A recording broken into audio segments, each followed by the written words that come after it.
Hello.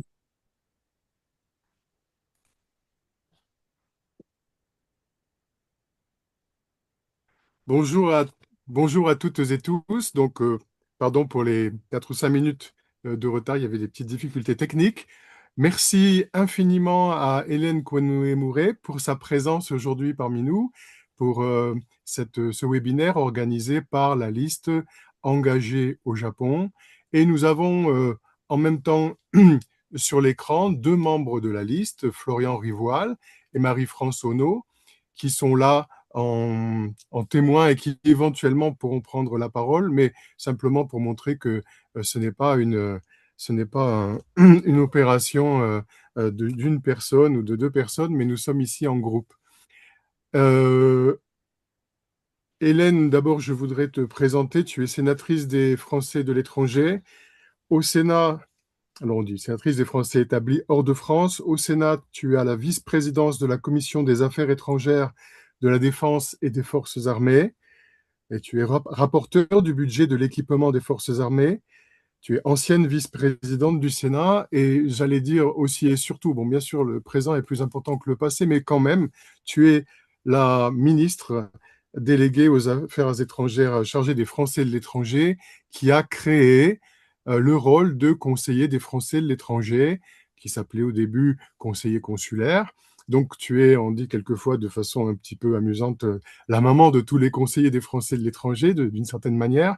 Et je pensais que c'était important euh, pour montrer l'importance de l'élection consulaire, pour montrer l'importance de participer et pour montrer l'importance des élus, que tu puisses nous parler peut-être dans un premier temps, si tu le veux bien, de la raison pour laquelle ces élus locaux des Français de l'étranger existent et quelles étaient tes intentions, quelle était la situation, brièvement, parce que c'est le passé, mais peut-être quelle était la situation avant, qu'est-ce qu'il fallait améliorer et qu'est-ce qui a été fait.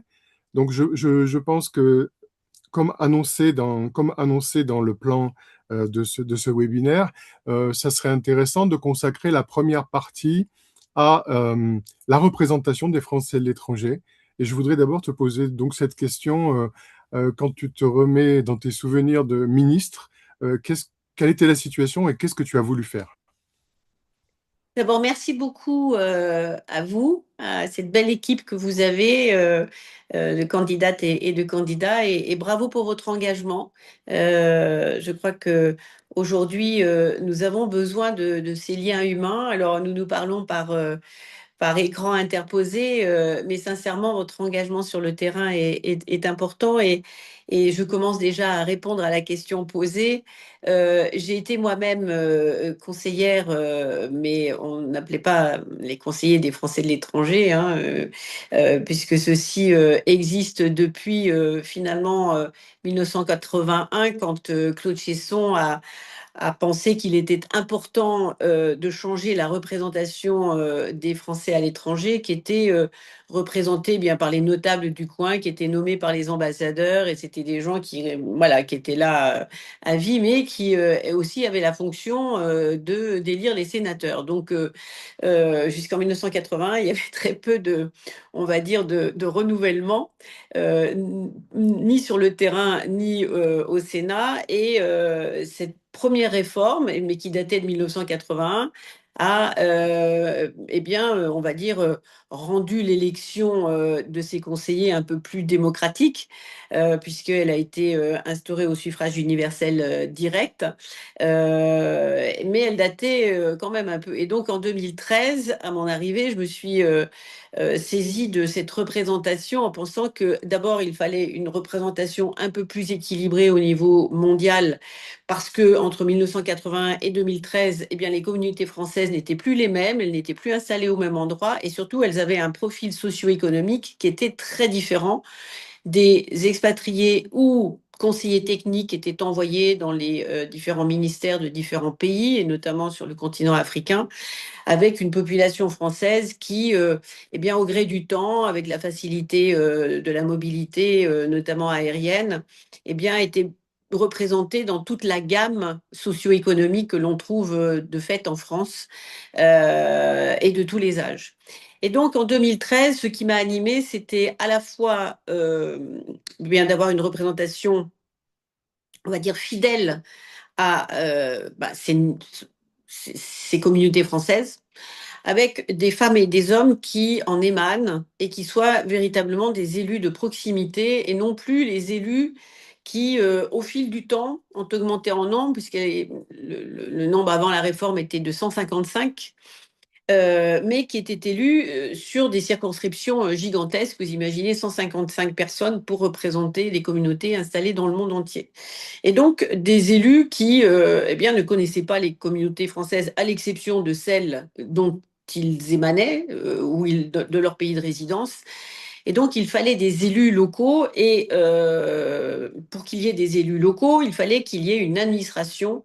Et donc, j'ai pris les consulats comme étant l'entité administrative autour de laquelle finalement s'organisaient toutes les activités éducatives, culturelles, économiques, sécuritaires, enfin, qui pouvaient intéresser les communautés françaises.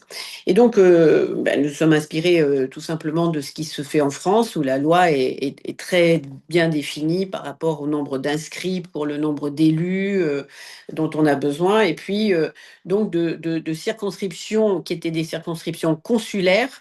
D'où en effet le nom de conseiller consulaire dans un premier temps, mais qui n'était pas très heureux parce que cela amenait à une confusion quant au rôle véritable de ces conseillers qui sont des élus et non pas des agents, non pas des fonctionnaires, des agents de l'État.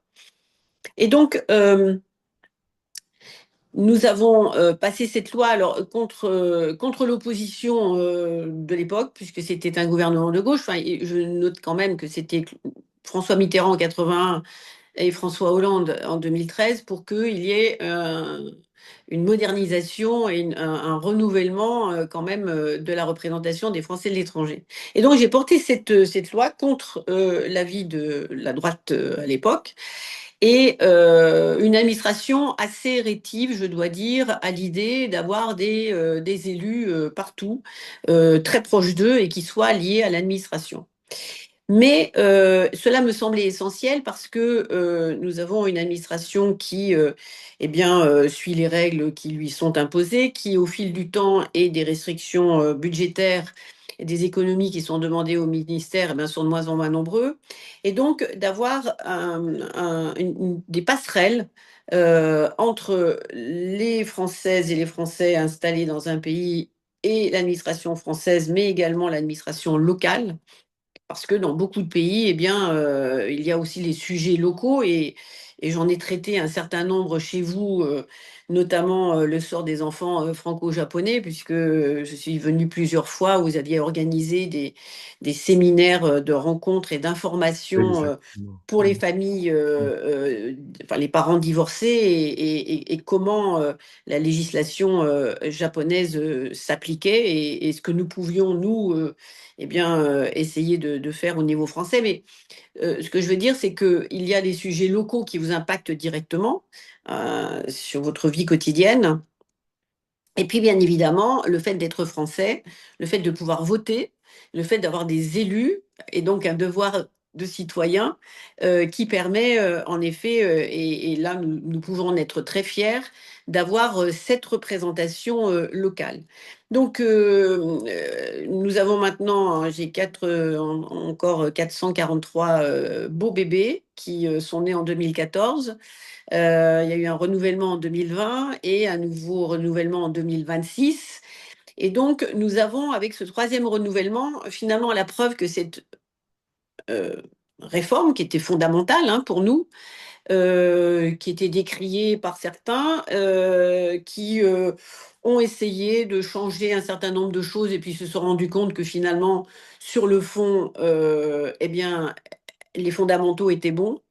C'est moi-même d'ailleurs qui ai euh, proposé lors d'un amendement le changement de nom pour conseiller des Français de l'étranger sur la base que eh bien, les conseillers auraient le même titre que les sénateurs et les députés, puisqu'on a les sénateurs des Français de l'étranger, députés des Français de l'étranger, conseillers et conseillères des Français de l'étranger. Donc ça avait un sens et pour enfin, s'éloigner de cette confusion. Je pense, comme toute réforme, qu'avec le temps et avec le recul, on doit tirer les leçons de ce qui marche bien et de ce que l'on peut améliorer. Et je suis la première à penser que, eh bien, il y a des améliorations, puisque là, on en est déjà à 12 ans, hein, puisqu'il y a eu 2 mandats déjà, avec des objectifs que je m'étais donnés qui ont été remplis, celui du renouvellement, puisque bien évidemment, il y avait 155 et sur les 155, certains se sont représentés, mais pas tous. Et les 443, eh bien, la grande majorité étaient des nouveaux venus comme élus locaux. Féminisation, c'est dans la loi, bien évidemment, parité respectée. Et là, c'est très important. Rajeunissement, puisque quand même, jusqu'en 2013, l'âge moyen de représentation dépassait très largement les 60 ans. Alors, on est peut-être jeune à 60 ans, mais la communauté française, aujourd'hui, va des bébés qui naissent localement aux plus anciens qui se sont installés il y a longtemps. Mais disons que 60 ans n'est pas la norme en France, en tout cas pour la représentation locale. Et donc, très, très fort rajeunissement, puisque je crois que l'âge moyen aujourd'hui, c'est autour de 45 ans, donc qui correspond à ce que nous avons en France.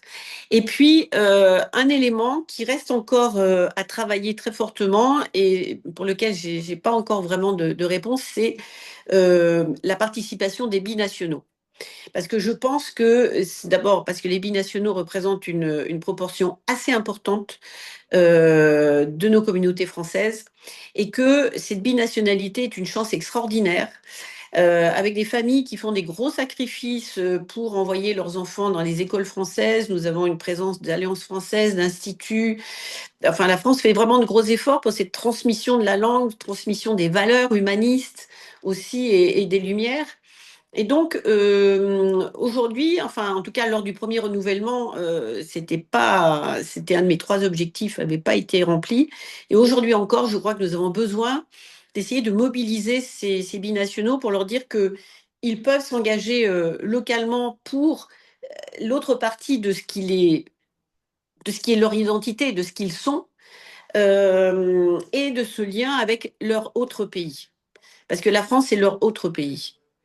Et que donc, voilà, nous avons à travailler à cela, notamment pour la jeunesse, qui bah, peut trouver là un lien avec la France. Donc, voilà, pour répondre à la question, c'était peut-être un peu long, mais la genèse, la conception de ce que représente pour moi, et je terminerai juste en 2 mots, euh, la réussite de cette réforme tient sur le fait que, en tant que parlementaire, avec une circonscription planétaire, il nous est absolument impossible, eh bien, de parcourir la planète tout le temps, d'être présent partout. Et nous avons besoin de ces relais qui sont absolument incontournables pour savoir ce qui se passe et pouvoir agir auprès de l'administration française, parfois l'administration locale. Je pense aux enfants, mais également aussi dans la relation bilatérale. Et tout ça est absolument essentiel et ça passe forcément par les élus locaux qui ont besoin d'être engagés, qui ont besoin bien évidemment de connaître le pays, d'être présents aussi, sinon ça n'a pas de sens, mais qui font ce travail au quotidien, qui nous remontent. Alors, vous traitez bien évidemment les dossiers localement, mais nous avons aussi un certain nombre de dossiers qui remontent jusqu'à nous, notamment sur les retraites, sur la couverture sociale avec la CFE, enfin, voilà, des sujets qui font que d'une problématique individuelle, nous sommes en capacité d'agir pour le collectif.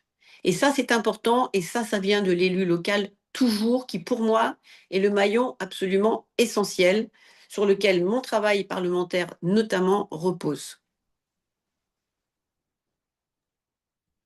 Merci beaucoup, Hélène, pour cet exposé très très clair.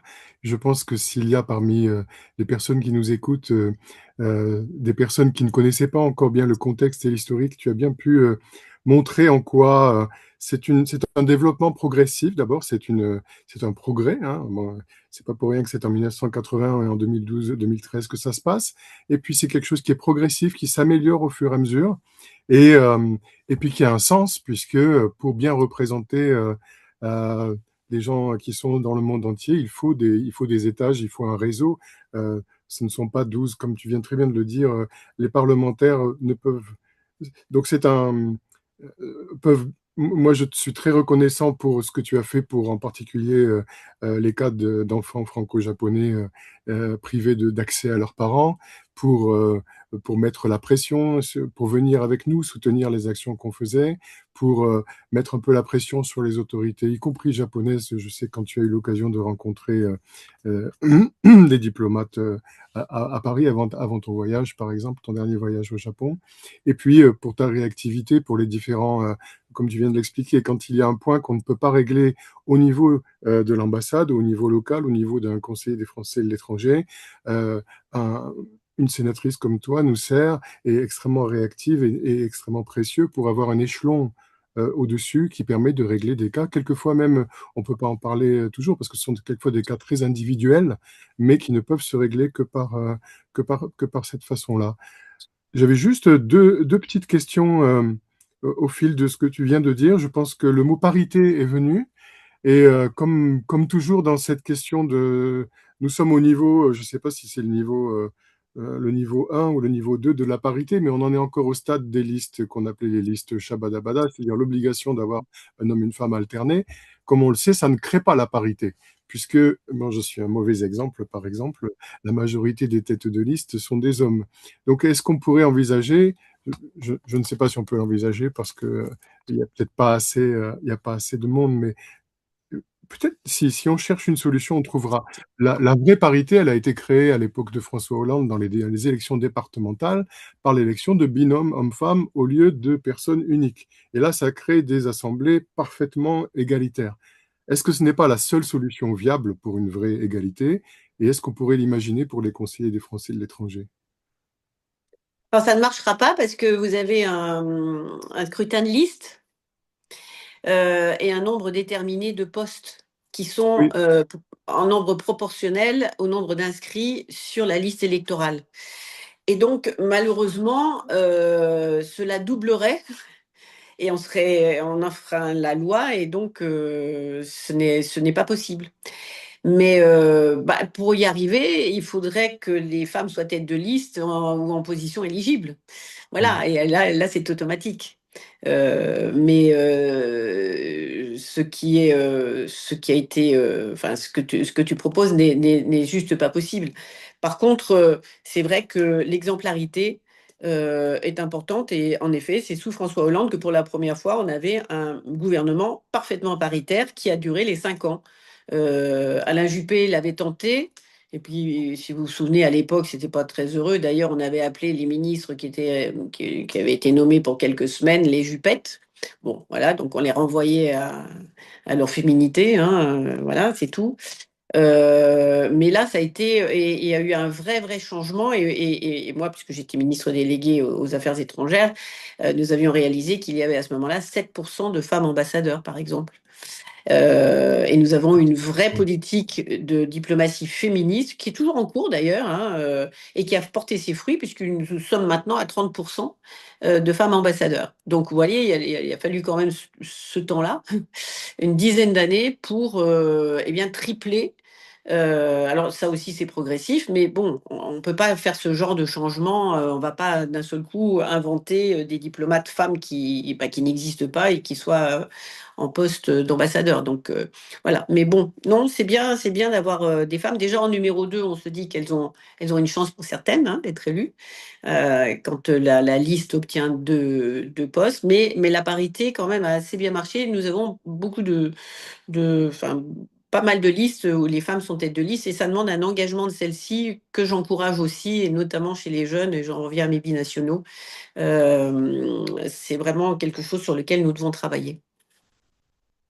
Oui, je voulais juste rebondir effectivement sur ce deuxième thème. Je pense que le Japon est un des pays où les Français votent le plus aux élections consulaires et ça veut dire qu'on a à peu près 30% de participation.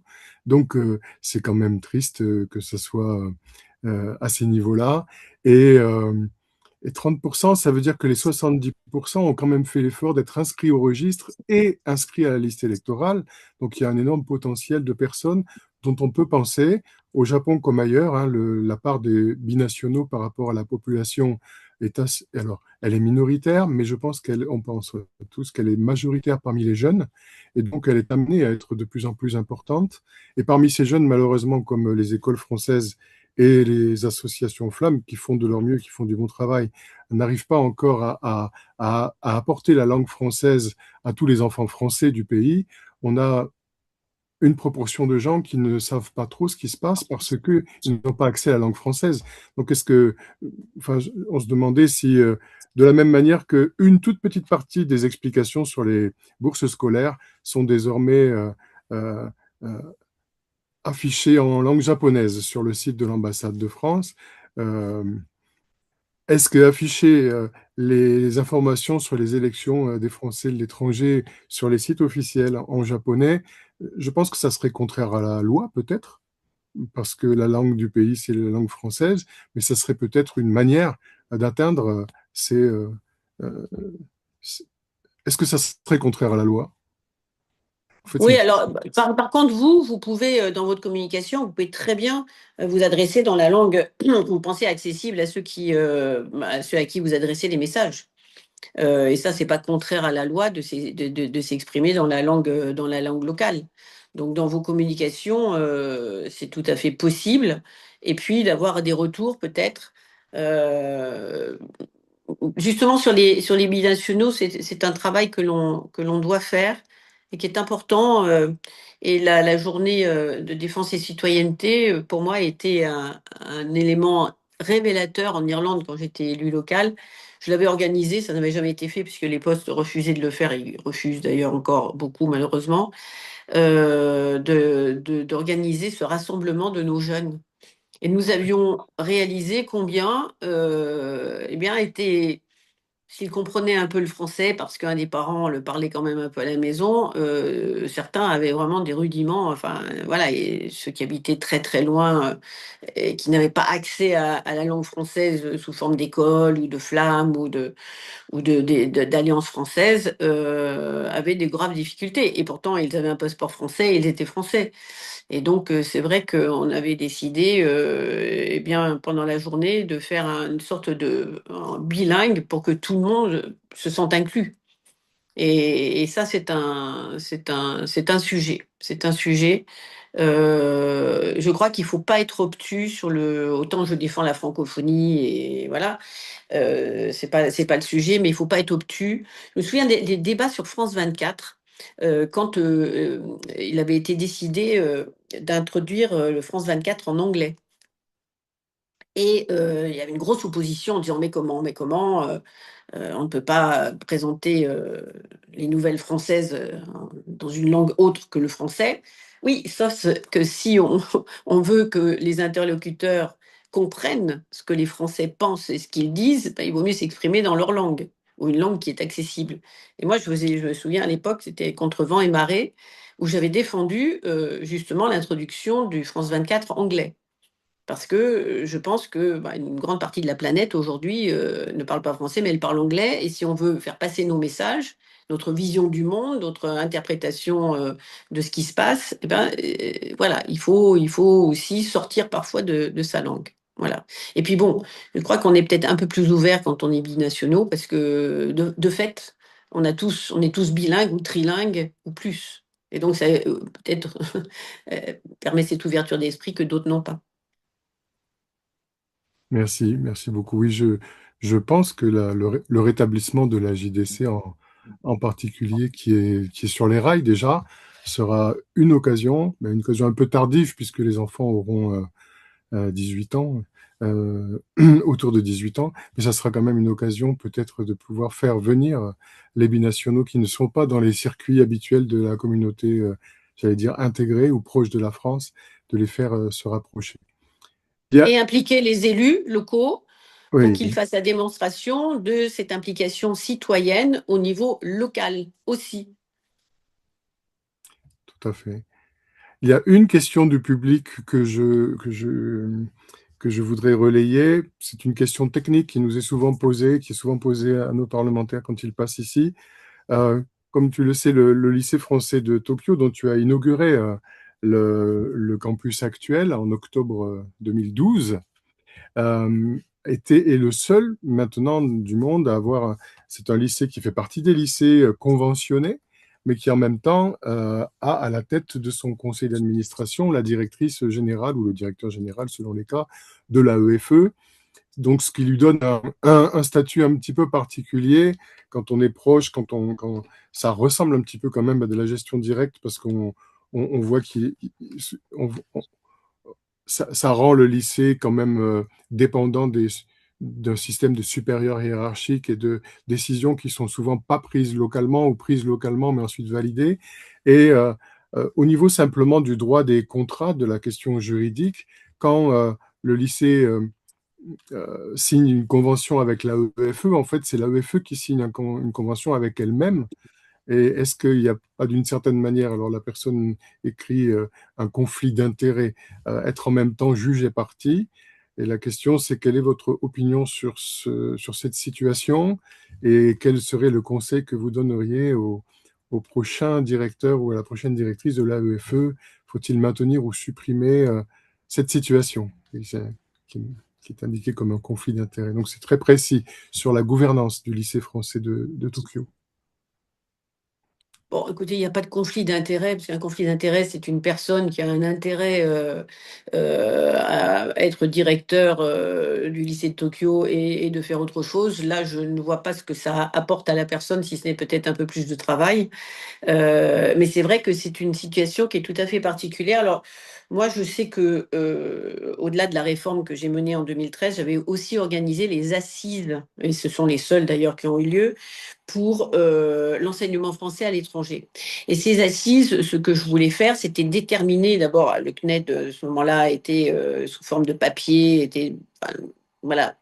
Il me semblait qu'il y avait besoin de moderniser l'outil et qu'il pouvait un petit peu s'adapter et venir en complément de ce que nous faisions justement dans cette volonté de rendre la langue française accessible, puisque nous avions aussi créé le label France Éducation, hein, qui a permis à un certain nombre d'établissements scolaires de renforcer des filières français et de permettre à des enfants qui sont très éloignés d'un établissement scolaire français d'avoir du français renforcé. Enfin bref. Et donc dans tout cela, à l'époque, donc nous avions un comité qui avait sorti des propositions suite à ces assises. Et c'est vrai qu'il y avait le besoin de simplification parce que nous avons de fait des établissements homologués, conventionnés, en gestion directe. Maintenant, on a des partenaires. Alors, des partenaires qui sont homologués, qui ne sont pas homologués. Enfin bon, tout ça est d'une complexité déroutante et moi je pense que pour gérer correctement une telle entité, avec une telle responsabilité également, eh bien il faut essayer de simplifier les choses. Alors, conflit d'intérêt, non. Par contre, le fait d'avoir un statut pour cet établissement, et là nous avons en ce moment deux missions, une mission parlementaire qui a été confiée par le Premier ministre à une de mes collègues, et une autre mission dont s'est saisi le Sénat, des collègues, notamment Yann Chantrel, qui a demandé la saisine de la commission de l'éducation du Sénat pour sortir des propositions. Et j'espère que dans la convergence de ces travaux, eh bien, nous aurons en effet des propositions qui iront dans la simplification. Peut-être que le lycée français du Japon, alors moi je ne fais pas partie ni de l'une ni de l'autre, fera partie de ces propositions en effet de simplification. Voilà, mais pour l'instant, non, il n'y a pas de, je peux rassurer la personne, il n'y a pas de conflit d'intérêt. En tout cas pour la directrice. Merci beaucoup. Je pense que on a dit qu'on se réservait au moins les 20 dernières minutes pour, parce qu'on a beaucoup de chance de t'avoir parmi nous et ton expertise sur les choses qui concernent la défense et les questions, je pense, géostratégiques en général est importante. Donc, on voudrait parler de ce genre de sujet dans au moins les 20 dernières minutes de ce webinaire, même si c'est très difficile de faire une transition entre les deux. Mais avant cela, je voudrais donner la parole au quatrième de liste, au cinquième de liste, pardon, Cinquième. oui, Florian Rivoal, qui a une question à poser. Florian, vas-y. Oui, merci. Pour rebondir un petit peu sur les questions de binationalité, de renforcer ce lien avec la France. Moi, j'ai été beaucoup impliqué dans l'éducation et je sens un peu une fragilité sur ce sujet parce que voilà, en tant qu'élu associatif, une des missions qu'on s'était données, c'était vraiment d'essayer de garder le lycée de Kyoto le plus accessible possible à tous et ça passe aussi par les frais de scolarité, notamment et en particulier sur les binationaux qui sont pour qui le système local est facilement accessible. Et donc, non seulement les charges financières pèsent sur eux comme sur n'importe qui, mais en plus, la tentation de basculer dans un système gratuit est beaucoup plus forte parce que c'est une alternative raisonnable pour eux. Et donc, on a cette difficulté à maintenir la connexion avec des gens qui peuvent hésiter entre deux systèmes quand les frais s'envolent. Et tu as mentionné le CNED aussi, qui a été un outil essentiel dans la création du lycée de Kyoto parce que ça avait permis un équilibre pour les classes qui étaient encore trop petites, qui étaient accompagnées par le CNED. Et autant en théorie, c'est un outil absolument fantastique, autant dans la pratique, on avait très souvent senti que par manque de moyens, ils avaient du mal à remplir pleinement la mission qui leur était confiée, que les transitions du mode papier au mode numérique s'étaient faites de manière difficile, que le CNED avait du mal à suivre les rythmes des réformes des programmes et qu'on en était donc avec un outil qui pourrait être merveilleux, mais qui avait du mal à remplir sa mission. Et donc c'est là aussi où je rejoins ce que tu disais tout à l'heure, entre le lien local qu'on a avec les parlementaires, pour remonter ces sujets en théorie, l'AEFE, en théorie, le CNED, tout ça, ça permet un lien très fort, mais quand les moyens n'y sont pas, on a du mal à remplir pleinement cette mission. Donc, je me demande si tu pouvais réagir un petit peu là-dessus, sur les orientations à donner au niveau national, pour que quand on essaie de se créer ce lien de manière locale, on y arrive, qu'on ait les appuis nécessaires qui vont avec. Je crois que en fait, c'est c'est un travers français. C'est-à-dire qu'on a tous les outils, mais on ne les utilise pas au maximum, souvent par manque de moyens. Je pense à Flamme, par exemple, qui a été mise en place, hein, français langue maternelle. C'était bien pour localement, par le biais d'associations, de permettre à des petits, alors c'était au départ, hein, la genèse c'était ça, parce que c'est une de mes collègues, en fait, qui est à l'initiative de cela, Monique Cerisi-Benguiga, et de pouvoir donner une sorte de support ou de soutien à des parents qui péniblement essayent de parler français à la maison, mais bon, pas toujours avec succès chez les petits, et de rassembler les petits pour qu'ils s'amusent et puis par le biais du jeu, eh bien, s'approprient la langue. Donc, nous avons Flamme, nous avons les labels France Éducation, nous avons le CNED, même si, alors moi je suis pas d'accord, ils ont fait des gros progrès aujourd'hui, sincèrement. Ils sont venus notamment en soutien lors du Covid, parce que c'est parce que nous avions ce soutien numérique avec les professeurs finalement en place, on a pu, enfin la plupart des lycées ont continué à fonctionner aussi, hein, parce que les professeurs se sont investis finalement dans cet enseignement à distance. On a la l'AEFE. Je pense qu'on a tout pour réussir. Après, c'est d'organiser tout cela et de faire en sorte eh bien, que ça fonctionne. Alors, ça demande des moyens. Et moi, ce qui me gêne aujourd'hui, c'est que finalement, à Paris, notamment le ministère de la Défense, mais enfin ça, c'est pas nouveau, hein, ne se rend pas compte de la valeur ajoutée que ces 3 millions de Français ont à l'étranger et que cette présence n'est pas un coût, mais un retour sur investissement énorme. Pour un lycée français qui va former l'élite locale, les retours sont gigantesques sur le plan politique, diplomatique, économique aussi, hein, dans la relation bilatérale. Combien de ministres ai-je pu rencontrer qui ont fait leurs études au lycée français de leur capitale et qui sont ministres et qui, bah, parce qu'ils parlent français, parce qu'ils sont attachés à la France, eh bien, sont plus à même de signer des partenariats avec la France qu'avec d'autres pays. Et donc, ça, on a toujours beaucoup de mal à convaincre le ministère des Finances de cela. La preuve en est que chaque année, ils nous demandent des économies supplémentaires au ministère, alors que, bon, franchement, je crois qu'on est arrivé, ça fait des années qu'on dit que ce ministère est à l'os, et je crois qu'il faut arrêter de ronger l'os parce que on n'aura plus rien, le squelette va disparaître et ça serait vraiment très dommage. Merci beaucoup. Une autre question qui vient du public, et ensuite on va essayer de faire une transition vers l'autre sujet. On étudie les 4 conseillers des Français de l'étranger du Japon en 2025. On mené une enquête sur la situation éducative, et c'est pas seulement sur l'éducation, c'est le fait qu'il y a une masse de Français ou de Français qui sont théoriquement français, mais pas forcément avec des papiers français. Leur naissance a été enregistrée à l'ambassade, mais c'est tout ce qui s'est passé, et depuis, ils n'ont jamais agi en tant que Français.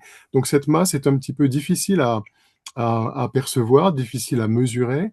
Et la question précise, c'est que le consulat est un petit peu timide à nous donner des informations précises sur le nombre de binationaux. Je sais que ça dépend les années et ça dépend les consuls, même quand on le demande en conseil consulaire de bilan, demander combien il y a eu de naissances enregistrées à l'ambassade.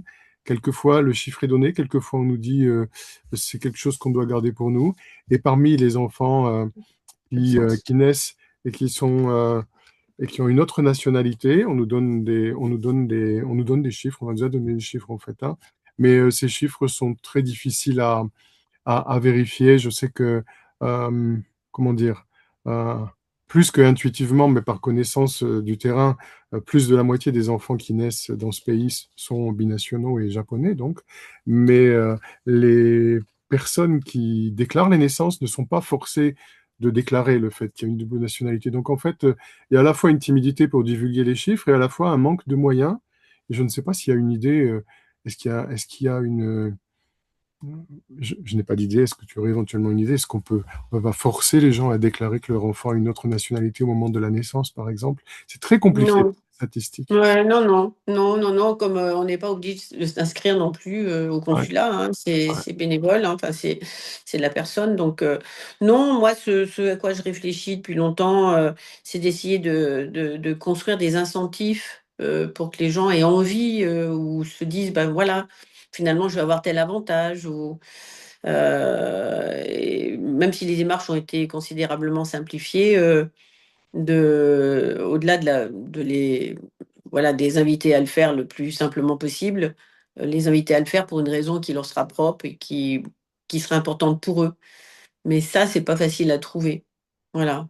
Euh, Généralement, ils le font quand la situation sanitaire ou politique ou climatique les menace.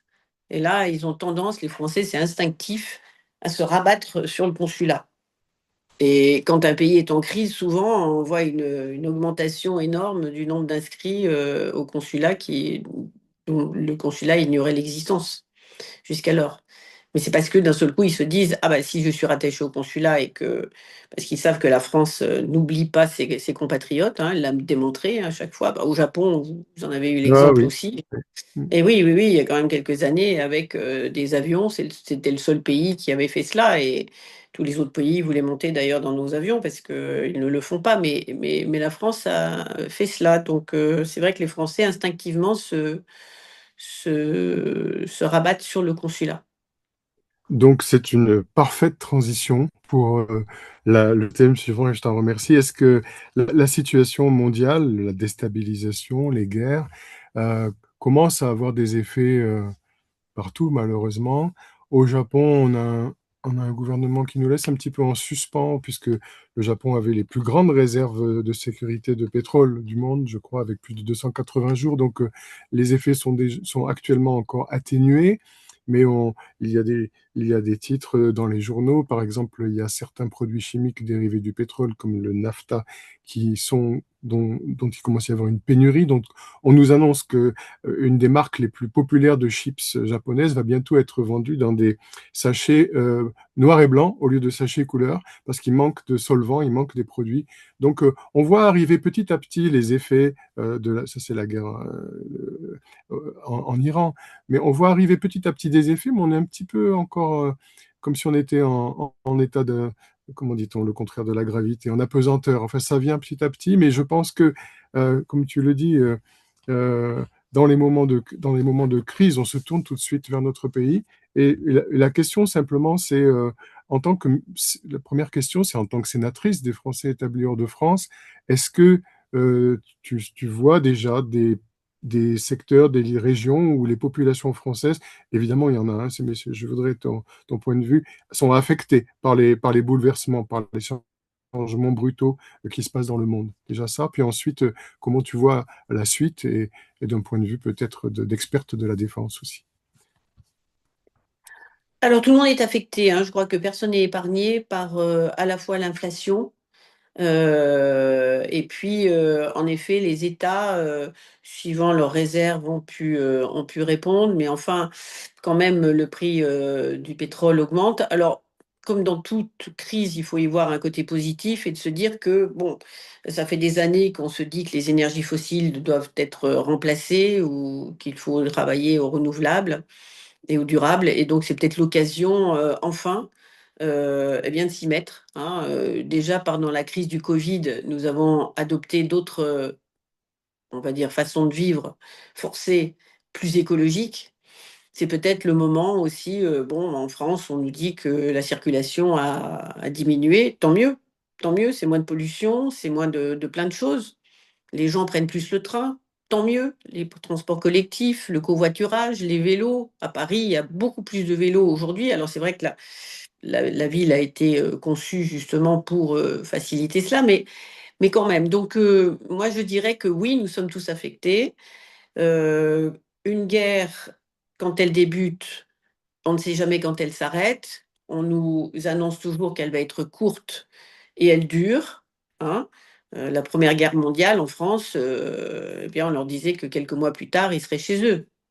Et puis 4 ans plus tard, c'était pas fini. La guerre en Ukraine, c'est pareil, ça fait 4 ans déjà. Au Moyen-Orient, la guerre contre l'Iran devait durer quelques semaines, enfin quelques jours, puis après quelques semaines. Maintenant, ça fait quelques mois. En fait, les Américains ne savent pas comment s'en sortir.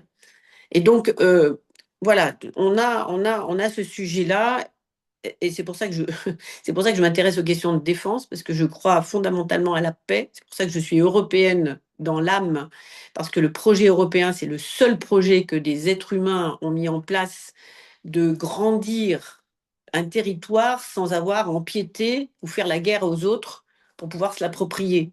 C'est-à-dire que volontairement, les pays s'allient. Voilà, en disant on a déclaré 2 guerres mondiales avec les morts que l'on connaît, les millions de morts, hein, destruction totale d'un continent, et de dire ça suffit. Et donc aujourd'hui, moi, je milite passionnément au sein de la Commission de la Défense, justement pour dissuader et être sur cette thématique de dissuasion où on est suffisamment fort et crédible pour qu'un voisin qui nous veut du mal n'ait pas l'intention eh bien, de passer à l'acte. Cela vaut pour nous en Europe. Bon, vous avez la Chine qui, si elle n'est pas agressive comme la Russie pourrait l'être, enfin en tout cas sur le plan militaire pour l'instant, quoique en mer de Chine méridionale, et vis-à-vis de Taïwan, ils ne sont pas tout à fait peut-être pacifistes, mais aujourd'hui, les ambitions chinoises sont plutôt d'ordre économique, technologique et bon, je dirais aussi culturel quelque part. Mais sur le plan politique, ils jouent une carte qui est assez futée. Puisque aujourd'hui la Chine, de fait, c'est l'élément stabilisateur dans le monde, qui croit au multilatéralisme, qui investit dans le climat, enfin bon. Donc ça contribue à ce chaos de repères que nous avions jusqu'à présent et maintenant de changement quand même de paradigme. Donc personne n'est épargné, François, personne. Je crois que nous avons tous besoin aujourd'hui de monter en puissance sur le plan de la crédibilité. Cela passe par des relations bilatérales qui sont fortes. Et je peux vous assurer qu'entre la France et le Japon, mais l'Union européenne et le Japon, eh bien, nous avons en effet des partenariats stratégiques d'excellente qualité, de confiance, avec des états-majors qui se rencontrent régulièrement, des pays qui coopèrent, et notamment dans des domaines, parce que bon, on pense immédiatement guerre, missiles, bateaux, avions, et ainsi de suite, mais aujourd'hui, il y a des éléments qui sont extrêmement importants et dans lesquels la France et le Japon investissent, c'est la cybersécurité et le spatial. Alors les deux sont un peu liés parce que c'est grâce aux satellites que l'on a nos communications, qu'on a de l'information. Et vous avez vu en Ukraine, quand Starlink, enfin Monsieur Musk avait décidé de fermer Starlink, les pauvres Ukrainiens immédiatement étaient quand même dans un grand embarras. Voilà, donc aujourd'hui, nous avons une coopération renforcée sur le plan sécuritaire avec des dialogues politiques qui sont d'excellent niveau. Et je peux vous dire que même au niveau parlementaire, par le biais du groupe d'amitié, nous y contribuons. Moi, j'ai des relations, tu l'as rappelé tout à l'heure, avec l'ambassade du Japon qui avait organisé mon dernier déplacement, enfin une partie, qui m'avait permis d'ailleurs de rencontrer l'équivalent de la DGA, qui est la Direction générale de l'armement en France. Donc, c'est l'entité qui décide du passage, enfin, de passer les commandes auprès des industriels en réponse aux besoins des armées. Et le Japon a eu son homologue, l'ATLA, et j'avais été reçue, ce qui était une première d'ailleurs, un marque de confiance très fort par les autorités japonaises. Alors bon, nous sommes très préoccupés à la fois par l'Ukraine et par le Moyen-Orient, et vous, un peu plus par la Corée du Nord et la Chine. Mais simplement pour dire et rappeler que la France a des intérêts dans l'Indo-Pacifique, notamment parce que nous avons des territoires, et ce qui fait que nous avons une présence de fait physique qui est assez exceptionnelle parce que il n'y a pas vraiment d'autres Européens, un peu les Anglais, mais pas beaucoup. Et cette présence nous donne une position assez particulière dans la défense de l'ordre régional et surtout basée sur le droit international, le respect des normes et des règles qui assurent la liberté de navigation notamment, et le multilatéralisme. Donc voilà, nous avons bien évidemment tous les pays aujourd'hui ont les mêmes problématiques, je dirais, pour les chaînes d'approvisionnement, l'innovation technologique, gouvernance mondiale. Et moi, je suis de très près ce qui se passe au Japon parce que autant, en effet, il y a un nouveau gouvernement plutôt nationaliste, enfin, en tout cas, c'est la façon dont la nouvelle première ministre s'est présentée. Et en même temps, cette recherche d'ouverture du Japon qui jusqu'à présent n'en avait pas vraiment besoin, et aujourd'hui qui cherche des partenariats et qui les cherche bien au-delà des partenaires habituels ou du partenaire habituel que sont les États-Unis. Voilà, donc c'est très positif, il y a vraiment des signaux importants avec ce dialogue à tous les niveaux, au plus haut, politique, bien évidemment, les exécutifs, mais il y a aussi un format qu'on ne connaît pas forcément, ça s'appelle 2+2. C'est ministres Affaires étrangères, ministre de la Défense des deux pays qui se rencontrent régulièrement. Et ça, c'est bien parce que ça permet de faire de la géopolitique en incluant les questions de défense. Et donc, cela débouche sur des exercices militaires, par exemple, en commun, et sur le déploiement qui est bienvenu, en tout cas pour le Japon, de la Marine nationale française. Enfin, je ne sais pas si vous avez des bateaux qui viennent mouiller dans les ports japonais, mais en tout cas, Ah oui. je sais que ça, c'est très très bien, très très bien reçu. Voilà, je ne sais pas si j'ai répondu à la question, enfin, si ça correspond à ce que vous vouliez. Mais vraiment, c'est très éclairant et oui, merci beaucoup. Et je crois qu'il y a trois questions. Alors, On a encore 5 minutes. Est-ce que tu as encore 5 minutes ou ça va? Oui, oui, bien sûr, oui, oui. Oui, puis on Donc, a commencé avec un petit peu de retard à cause de moi, parce que je n'arrivais pas à me connecter. Pourtant, j'ai essayé, hein. non, mais ça arrive. Et Ouais, sur le j'étais bloquée Japon, sur une page. première question juste sur les relations internationales et le Japon. Vu l'instabilité des relations avec les USA, le Japon peut-il se tourner de manière plus exclusive vers l'Europe? Et est-ce qu'une telle alliance pourrait peser et apporter un nouvel équilibre? C'est un petit peu. C'est l'Europe. Tu parlais plutôt des Oui, partenariats avec la France, mais est-ce que c'est aussi avec l'Europe finalement? oui, oui, oui. Alors moi, je pense qu'il y a cette volonté vraiment à tous les niveaux et dans beaucoup de pays. Et le Canada fait des efforts gigantesques pour se rapprocher justement de l'Europe. Et donc, dans le bilatéral aussi, hein, ça marche très bien avec la France, mais avec d'autres pays aussi. Je pense que c'est un élément de stabilité pour un pays. Parce que d'être dépendant d'un seul pays, c'est en être tributaire, c'est quelque part perdre sa souveraineté parce que elle dépend de la bonne volonté de celui qui fournit la sécurité, qui fournit plein de choses. Et nous, en Europe, nous avons des États-Unis qui, depuis assez longtemps, nous incitent, nous invitent à non pas nous détacher des États-Unis, mais être un peu plus indépendants sur le plan de la sécurité. Et je dois avouer que pendant très longtemps, les Européens ont ignoré cela. Et puis avec Donald Trump, malheureusement, ils ne peuvent pas, ou ils ne peuvent plus, parce que Donald Trump menace et exécute. Et donc là, par exemple, en ce moment, il retire des personnels américains du sol européen, il ferme des bases. Alors, il ne va pas toutes les fermer parce que quand même, elles lui servent terriblement sur le plan stratégique. Donc, mais les menaces font que bah, il obtient, vous savez, c'est toujours les deals, hein, il obtient quelque chose de la part des Européens en retour. Parce que les Européens, eh bien, pendant des décennies, n'ont pas investi dans la défense, comme la France n'investit pas suffisamment dans son réseau ou dans ses réseaux diplomatiques. Et donc, c'est une perte d'influence, perte de, voilà, de plein de choses. Donc, moi, j'y vois que du bon. Merci beaucoup. Je pense que Florian a une question qui est un petit peu en rapport avec le sujet qui vient d'être développé. Euh, Oui, j'hésite presque à la poser parce tu y as déjà pratiquement apporté réponse, mais effectivement, la dépendance technologique, au-delà du domaine de la défense, effectivement, crée des questions de dépendance et de fragilité.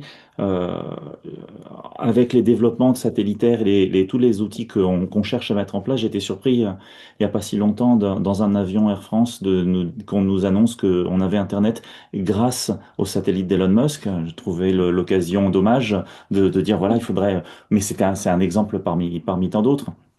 Donc, la France a une histoire diplomatique d'être capable de tisser des liens avec non pas un seul pouvoir dominant, mais des gens un peu partout dans le monde et de traiter euh, confortablement avec beaucoup de partenaires. Et donc voilà, sur les questions on parle beaucoup de souveraineté numérique, de souveraineté sur nos pouvoirs. Il y a aussi, euh, c'est très difficile dans des industries qui sont parfois très mondialisées, avec un centre dominant, parfois deux, mais pas beaucoup plus. Donc effectivement, sur ce jeu entre la souveraineté d'un côté ou les alliances multiples, mais voilà, quel est l'équilibre un petit peu à chercher? Qu'est-ce qui est fait? Qu'est-ce qu'on peut faire de mieux? Pour essayer de sortir de ces questions de dépendance, effectivement, soit par la souveraineté, soit par les partenariats, soit par les deux. Est-ce qu'on en fait assez? Est-ce qu'on pourrait en faire plus? Ah ben, on pourrait en faire plus certainement, mais je crois que nous, Européens, nous y sommes forcés. Je crois que le Japon, le Canada aussi, y sont forcés parce qu'ils voient bien que à un moment, on ne peut pas dépendre de tout, d'autant que les données sont utilisées aujourd'hui. On ne sait pas comment. Ça peut être de façon frauduleuse. Enfin, qui dit que demain, les données qui sont concentrées par les Américains ne vont pas être partagées avec d'autres? Il y a quand même des grosses suspicions aujourd'hui. Je crois qu'il y a un manque de confiance. Alors, de par, bien évidemment, peut-être l'attitude du président, mais pas que. Parce que derrière le président, il y a quand même des gens multimilliardaires, qui ont des ambitions et qui ont les moyens aujourd'hui de les imposer, leur vision du monde. Enfin, ça peut être assez déroutant quand même d'entendre un de ces multimilliardaires, ils sont quatre ou cinq, hein, dire, ah ben moi je suis dans la phase post-humaine. Bon, très bien, mais enfin, moi non, et j'ai pas envie que mes enfants soient dans une phase post-humaine avec le Terminateur, la guerre contre les machines. Enfin, je veux dire, on est dans un truc totalement délirant, hein, où les machines finalement sont bien mieux que l'homme parce qu'elles sont prévisibles et que l'homme a vécu et doit être remplacé par les machines. Bon, malheureusement, le fait d'avoir beaucoup d'argent permet de faire des choses qui sont peut-être pas pour le bien commun. Moi, je pense qu'on a intérêt, nous, collectivement, démocratie, à regarder l'introduction de l'IA et ce qu'on en fait. Voilà, l'impact que ça aura sur nos sociétés, parce que la révolution industrielle était parfaite, ça soulageait les corps de tâches qui étaient fatigantes, mais l'introduction de l'IA, si ça doit remplacer l'activité intellectuelle de l'humain, franchement, je ne crois pas qu'on y gagne grand-chose, hein. Mais bon, donc voilà. Mais je crois qu'aujourd'hui, nous avons en matière d'intelligence artificielle, bon, de tout ce qui est système autonome, guerre électronique, spatiale et ainsi de suite, nous avons besoin de nous, vraiment, nous avons besoin de nous protéger. Et cela, on ne peut le faire que si on est souverain et pas dépendant d'un autre qui, du jour au lendemain, va dire, bah, moi, c'est fini, je ferme tout, vous n'avez plus de données. Bon, on fait comment? On fait comment sans GPS, enfin, et puis nos données peuvent disparaître du jour au lendemain. Enfin, ça serait absolument dramatique, dramatique. Parce que beaucoup aujourd'hui ne croient plus au papier, tout est stocké dans le cloud. Si le cloud devait disparaître demain, mais ça veut dire qu'on n'a plus rien, on efface tout. Et ça peut être aussi une façon, hein, vous savez, quand on est dans le post-humain, de voir les choses. Donc moi, je préfère notre planète avec toutes les, et, enfin, tous les défauts qu'elle peut avoir. Je pense que c'est ce qu'on a de mieux pour l'instant, en tout cas. Oui, merci beaucoup. Je pense que on va poser une toute dernière question qui va amener à la conclusion parce il est 22 heures, enfin, il est 22 heures chez nous, 15 heures en France, j'imagine. Et comme les multimilliardaires ont été cités, Elon Musk a été cité, le fait qu'on puisse nous gouverner à travers ces machines était cité. Donc il y a la question de l'extrême droite qui était citée une des questions venues du public. Et simplement, moi, je relierais ça aussi au fait on est un îlot de démocratie qui résiste encore, même si l'extrême droite est forte en Europe. Et je pense que c'est une manière aussi de revenir à l'importance du vote aux élections consulaires. Mais la question, je la lis. Dans un monde où les démocraties reculent partout dans le monde, l'Europe semble être le dernier rempart à la démocratie. Les poussées de l'extrême droite également sur notre territoire n'est-elle pas la dernière digue Ouais, l'Europe n'est-elle pas la dernière digue avant un changement brutal mondial? C'est un peu effrayant, mais qu'en penses-tu? Est-ce qu'on peut Je arrêter cette partage. vague? Oui, oui, non, mais je partage complètement cela. Je pense que l'Europe, malheureusement, est affaiblie aujourd'hui, mais pour moi, c'est vraiment le dernier continent qui croit encore à ses valeurs humanistes et universelles.